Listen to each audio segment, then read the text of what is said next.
Good morning, everybody. Orange J here with another War of the Visions video, and this week in War of the Visions, we've got a new unit and a new vision card dropping in the same week.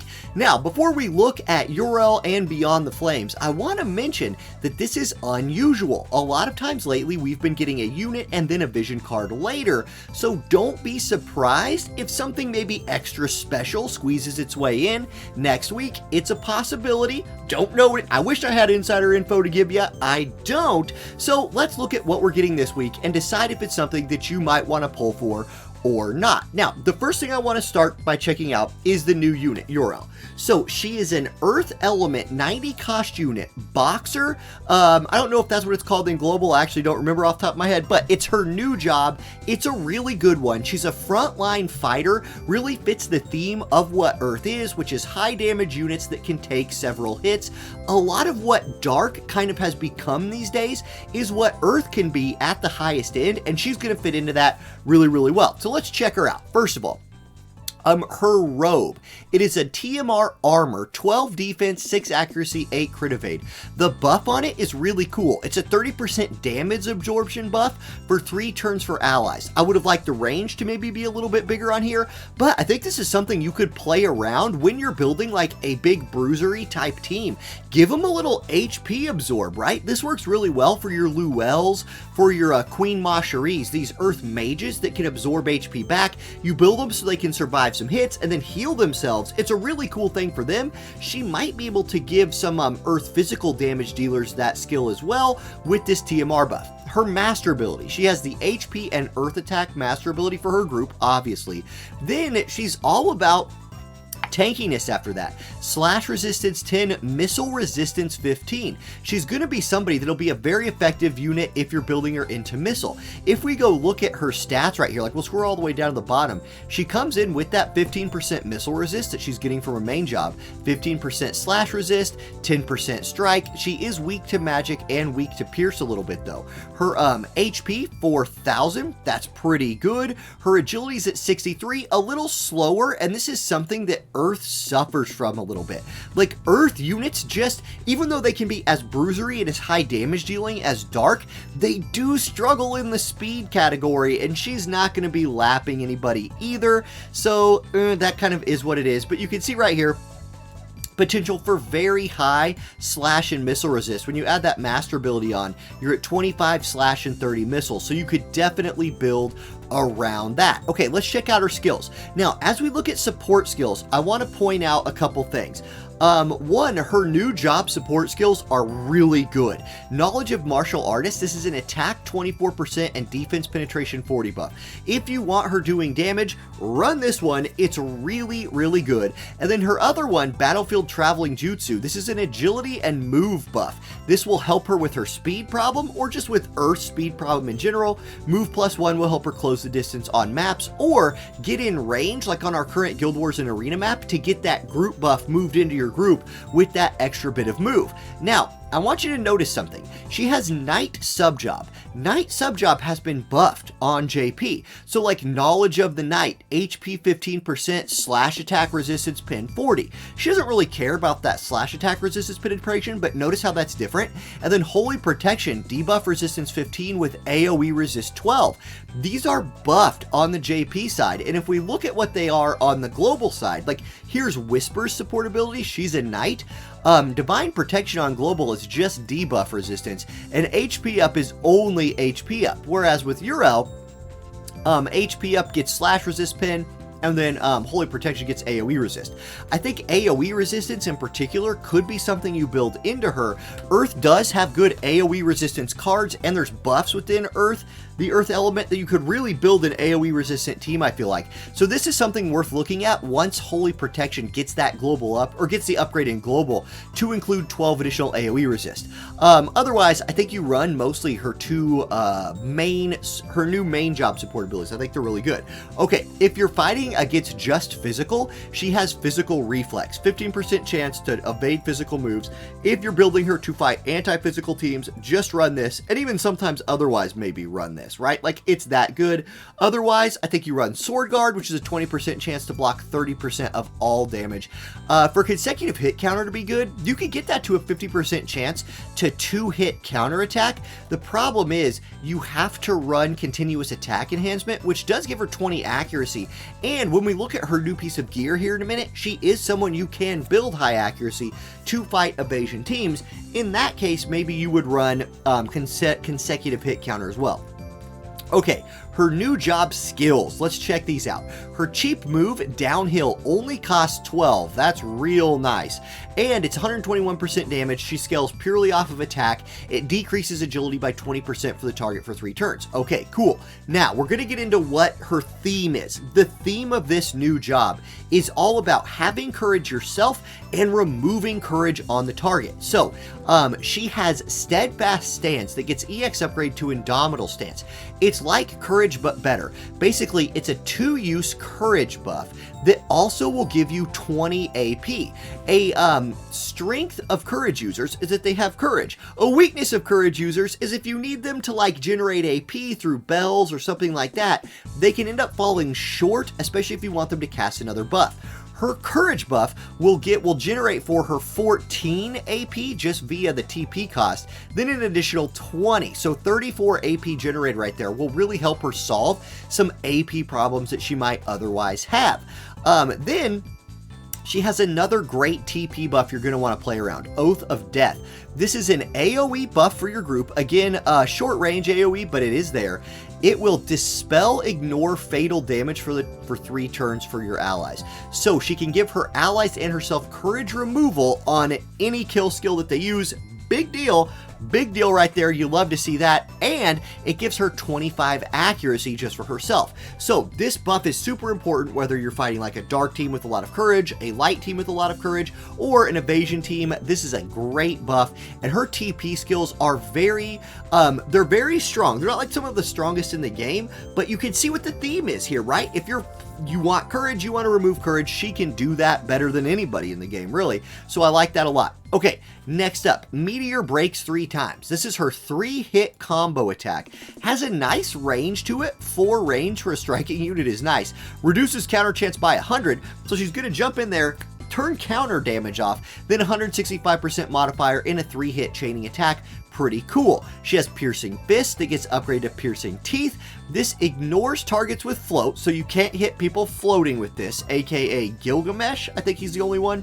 Anyway, it gives her 40 defense pin for 3 turns, so she's really going to want to use this. 165% modifier. That, if the target has auto restore, haste, or defense buff, will go up by an additional 60% to 225%. That is extra large damage. This will be her hardest hitting move because of that extra 60% modifier, and that it's giving her 40 more defense penetration. So you're really going to want to play around this move. It has range 3, but the AoE increases it to range 4 as well. So for a striking unit, this is decent range. It's honestly not bad compared to some other ones. She also has Slit Hole Fist, whatever that's called in global. It's a like rectangle based close range AoE that breaks barriers, another 165% modifier move. Her Boxer sub job, if you wanted to run that, she has a 165 move that decreases AP by 15 times in a small AoE around herself, and she has another self buff that increases attack by 60% for 3 turns, which is significant, at the trade-off of 5 spirit. This is a big attack steroid. 60% is a lot. So if you're using her in PvE events, I could see this being something that you work in if you need her to close the distance. Okay, she has Pugilist sub job as well. Standard fare here for Pugilist. This move right here, 210% modifier, could be one of her hardest hitting moves, especially if she's been hit a few times, and this absorbs damage. Like so, again, something else Earth can do, absorbing damage. You see that with her TMR. She also has access to it in her Pugilist sub job. And then she has Night Sub-Job, which, I mean, Night Sub-Job's not the greatest, right? But she does have these moves as well, if you wanted to have her use slashing moves. Let's look at her Limit Break. This is really cool. Dispels all buffs, dispels haste, dispel physical damage increase, dispel magic damage increase for target, has good range of 5, so I'm sorry, 1, 2, 3, 4 again. 43 AP is a lot, but she doesn't struggle to generate AP. 200% modifier, base modifier, that's her highest one, and it gives her a mini bells, like a 5% AP restore for 3 turns. So once again, helping her generate AP, something that her kit kind of does. If you wanted to use a non-AP restoring TMR on her, she has ways of not having AP problems. Overall, I think this kit is really good. I don't think it's broken. I don't think it's some kind of like, oh, she's basically a 100 cost character. I think it's on par for what I'd expect from a 90 cost unit, and if you're an Earth Bruiser player, she could fit really nicely into your team. Otherwise, it's probably somebody that you might just pass on and save for next week. Now, let's look at the vision card, Beyond the Flames. This is really nice. The stat line on it, it's all about HP, attack, and defense, so 343 HP, 156 attack, and 3 defense, cool. The unit effect is HP up and attack up, so you're going to get 5% HP and 20% attack, really again leaning into that bruiser, give me more health, give me more damage. Okay, the party effects on this thing. You are going to get Human Killer plus 30 with physical attacks for all of these jobs. Now, note there's some jobs on here, like the staff jobs, where it doesn't make a whole lot of sense to have physical attack Human Killer, but you will also at least get the critical evasion for those jobs as well. But there are also a lot of jobs on here like gunning jobs, striking jobs, where that physical attack Human Killer is a big deal. You'll also get missile resistance for those jobs. So once again, you could work this card in to like an Earth team that had a mix of jobs in it, as long as you weren't worried about this physical attack up. But give me that missile resist, right? 20 more missile resist on this girl gives her a lot. And missile resist is a big deal in the game right now. Overall, I think this is a strong card if you want to use this thing. I still don't know exactly how effective these limited party effect ability like cards are. I'm still just sort of waiting to feel out how these flesh out, you know? I think it would be really awkward to try and build a team that's mono element, but then you can't build it because of this. We'll see. We'll see. My feeling on this card though is that it's good. We're also getting Fighter's Gauntlets this week, a new glove. There's 2 versions I think are decent. If you're building this for our new girl here, Eurel, I think you might want to go the accuracy route. It'll have 20 accuracy on it, and for her, she'll get reaction block rate 30 and another 15 accuracy, making this a 35 accuracy weapon, allowing you to maybe use other pieces of gear if you're building her as anti-evade. Otherwise, I think the assault version at 174 is going to be better for like everybody else. It also has strike attack up 15 on it. So that's it for the new stuff we're getting. That's Eurel, and don't forget there is a global upgrade on that vision card. Let me see if I can not crash it. Let's see if we can scroll to it. Here we go. Global upgrade is Eurel, Frederica, and Engelbert will also get missile attack resist up and man-eater up. So if you're building Eurel as a missile attack mitigation unit, she's gonna have a lot of that.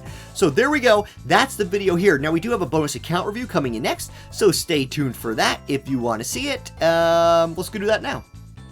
And today's bonus account review comes to us from Zalgardis, a self-proclaimed former whale, who is now more targetedly spending on especially collaboration and limited time units. So Zalgardis, thank you so much for supporting the YouTube channel at that tier 3 membership. If you would like an account review as well, that's how you get one. There's other membership options there as well. I'm not very good at like shouting that out in videos, but you guys, everybody who is a member on the YouTube channel, that's such good support. YouTube splits for creators are better than Twitch's, so I love you guys for supporting me there. Let's talk about Zalgardis' account. Now, this is definitely a flex. Ranks 171, former whale. You can see into Royal rank 12. But the account is at the point now where just a little bit of targeted spending is really going to let him keep up with anything he wants to do in the game. He is currently working on these vision cards. You can see we got, oh my gosh, Sottely's vision card right here. We've got a lot of the newer VCs. This is definitely an area where, as a veteran player, you want to keep your account up to date, keep picking up new VCs. Those will help you out a ton. Other than that, we got 1, 2, 3, 4, 5... 5.5-ish pages of finished vision cards. So you are vision cards. This account is just a big flex. You'll love to see it. That's really cool. For gear, this is another big flex. A lot of +5 gear. I didn't see a ton of +6s. Might be a little like hesitant to pull the trigger. Like here's a couple: Shimmering Blade, Magister Rod, both good choices. I bet you we could +6 more stuff than he already has. The big flex, and maybe what you're waiting for, which is what I'm waiting for as well, is a lot of this UR gear. You can see you've built out a ton of the raid gear to +5, including 3 winter coats, which is awesome for evasion teams. However, I know me, I am waiting on getting some of this gear to +6, especially like Brigandine armor, stuff like that I use all of the time. I'm definitely saving a little bit of my +6 for that as well, but overall, tons of gear. Keep farming that as it comes in. Here's some accessories. You can see stuff's going good over here too. I just +6'd. I made my second +5 Alexandrite ring during this last raid, and I +6'd it. So I now have a +6 Alex ring in my inventory as well, and I'm sure you finished your Hope Scarf and Crow Cloak. These screenshots are a couple days old at this point. Now, trust stones. This account does actually have 2 pages of pink trust stones, and I like what you did here. Like, you do have some that are leveled to 20, and I'm sure you have some where the passive abilities have been leveled up. But guys, with trust stones, if you just don't feel like dealing with the most tedious part of it, you're good to go just making yourself sets of pink trust stones, level them up as you can or as you're feeling motivated, and then get them on pieces of gear. Looking at the pieces of gear, this might be in like guild raid mode, just looking at what is equipped, but otherwise I do like the ones. I'd be like, these are all good TMRs that you're choosing to trust stone out right here. I especially like the Dragoon helmet. I mean, I make use of that one every chance I get. It's really powerful, especially on some maps. If you have a unit, you want to go like outduel other units. Now, look at this, mastery levels, platinum across the board. I don't even have this yet. I almost do, but what you've done, Zalgaris, that I don't, is like you've leveled, I think I have more 120s than you do, but you like leveled up all the units you don't use to like 99.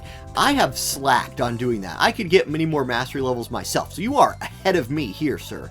But let's look at your units. So here's what you're working on in the barracks. Again, targeting those limited units. Looks like Violet, Promptu, Ramza are the units you're working on, and you got some helpers in here getting you some more Mind Spheres. Here's your day quest units: Eliza Sottily, Elia, great units to be leveling. Resnick, I like this choice as well. Queen Macherie.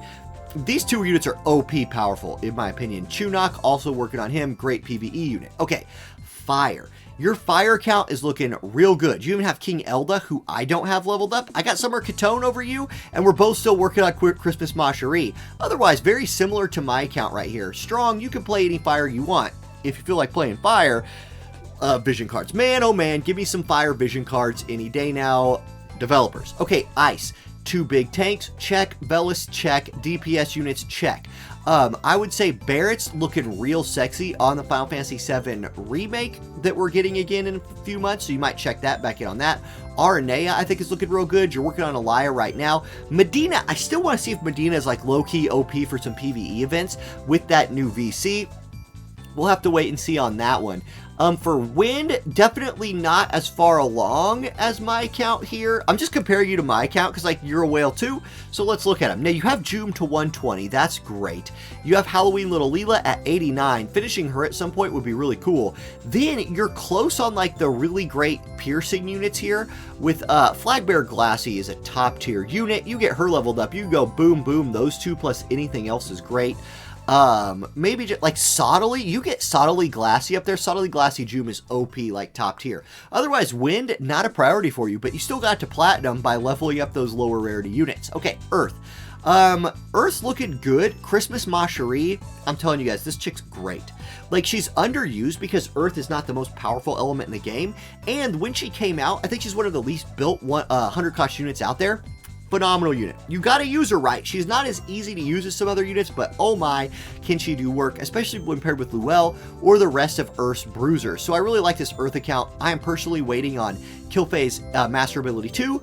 Other than that, you know, get Eileen to 120 or you're kicked out of the church. JK. Okay, next up.